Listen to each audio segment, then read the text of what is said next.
There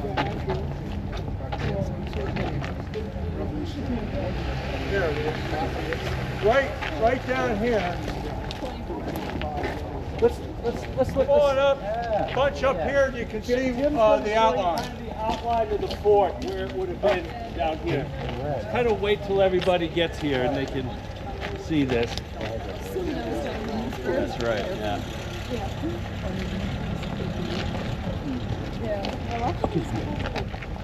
So we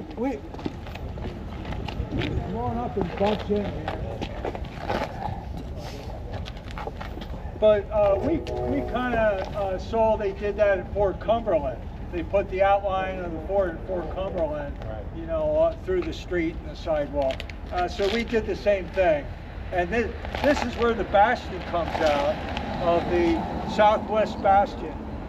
And underneath here is probably a lot of cannonballs and musket balls and all sorts of munitions.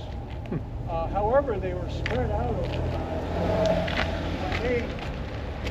When the developer rehabbed this Fort Loudon Apartments, they found a lot of material. A lot of cannonballs, musket balls.